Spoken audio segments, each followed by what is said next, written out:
এখন থেকে আপনার প্রিয় সিরিয়ালগুলো ফ্রিতে দেখুন এক্সক্লুসিভলি শুধুমাত্র সান নেক্সটে। এখনই অ্যাপ ডাউনলোড করুন। আমার সাথে পরিচয় করার তো আর কোনো দরকারই নেই।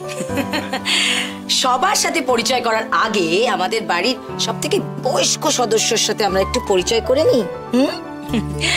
আমাদের মিহি সোনা, আমার বড় বৌদি সুজাতা, মানে অনিরুদ্ধর মা। নমস্কার। নমস্কার। এই যে মিহিমা, আমার বলে এসো তো, যে সামনে যে আন্টিটা বসে আছে, এই আন্টিটা কে বলো তো? তুমি কি জানো তোমার নামটা ভারী মিষ্টি। মিহি, এসো আমার কাছে, একবার এসো না আমার কাছে।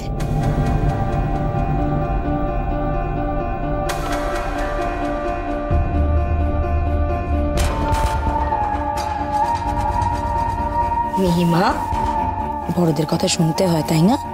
যাও, তোমায় ডাকছে যখন। এসো।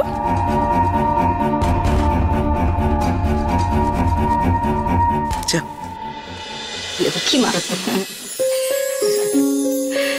মিহি তো গুড গার্ল, মিহি তো খুব ভালো মেয়ে, তাই না?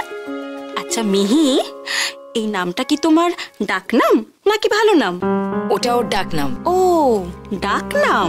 তাহলে তোমার ভালো নাম কি? মেঘা। মেঘা, বাহ কি সুন্দর নামটা। কিন্তু আমি তোমাকে মিহি বলেই ডাকবো। রাজি? রাজি।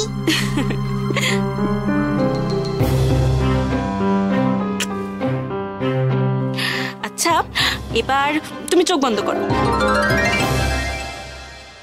চোখ বন্ধ করো, খুলবে না কিন্তু, কেমন?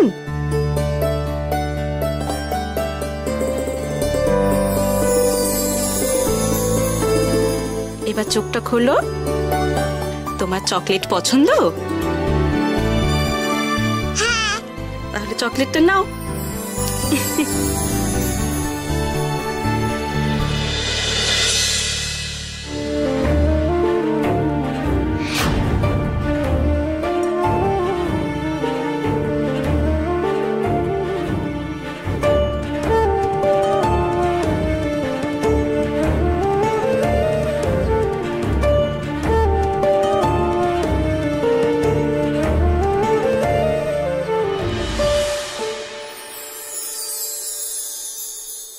মিহি, তোমার ওনাকে খুব ভালো লেগেছে তাই না?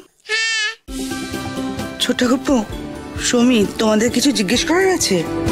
হ্যাঁ, আপনাদের যদি কিছু জিজ্ঞাসা করার থাকে করতেই পারেন। না দেখুন, মানে আমাদের কিছু জানার বা বলার কিছুই নেই। মানে যা দেখার সেটা আমরা দেখে নিয়েছি। আমাদের কোনো চিন্তা নেই। বলছিলাম তাহলে তাহলে আর কি, আপনাদের তরফ থেকে তো হ্যাঁ ছিলই, আর আমাদের তরফ থেকে হ্যাঁ রইলই। আপনারা বিয়ের প্রস্তুতি শুরু করে দিন। বিয়ের দিনক্ষণ আমরা সব আপনাদেরকে পরে জানিয়ে দেব। একদম। অসংখ্য ধন্যবাদ আপনাকে।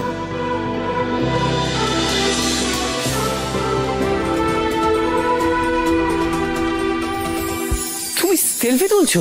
কোনো প্রবলেম আছে? যখনই তোমাকে কিছু জিজ্ঞেস করি তখনই টেরা টেরা কথা বলো, কেন বলো তো?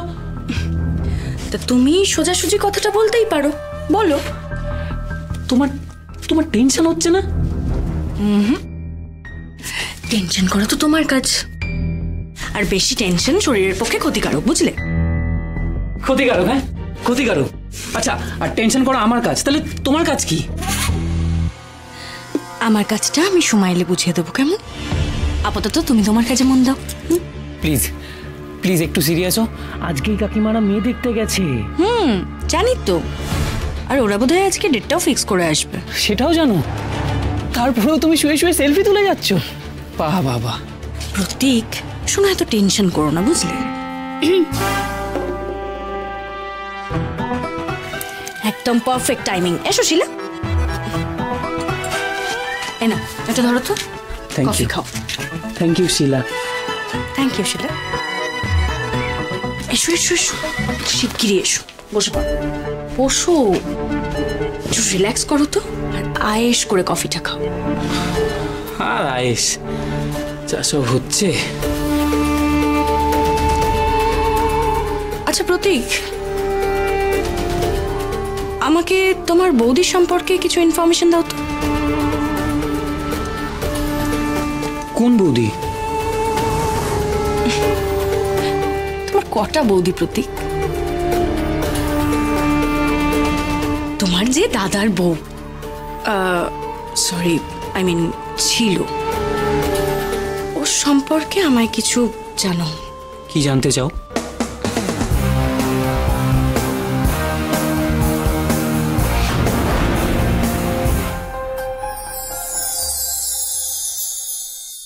বেশ বেশ বেশ, দেখুন আমাদের আর কিছু জানার নেই, আপনারা তো সবটাই বলে দিয়েছেন, আর এই ঘটক মশাইও সব বলেছেন।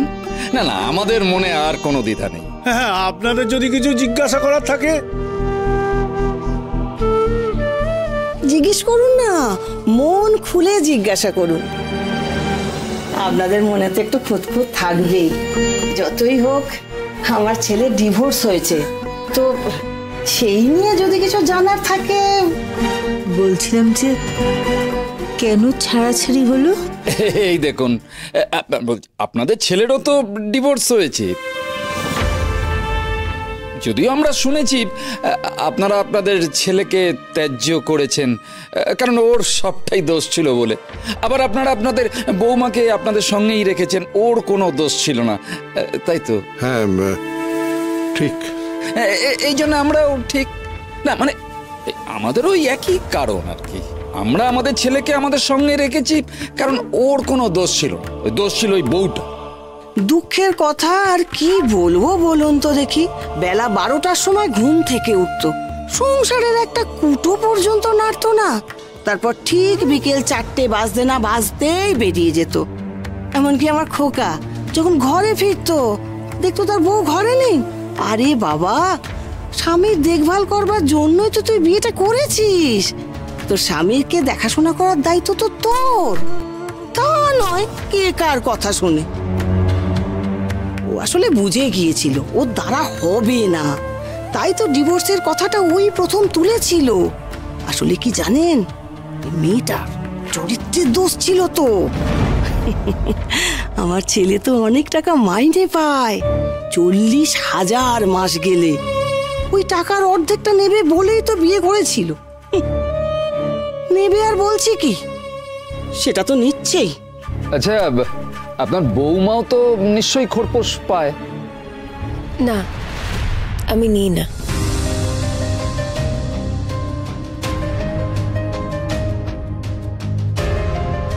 আর আইন অনুযায়ী আমি যদি আবার বিয়ে করি তাহলে আর খরপোশ পাবো না।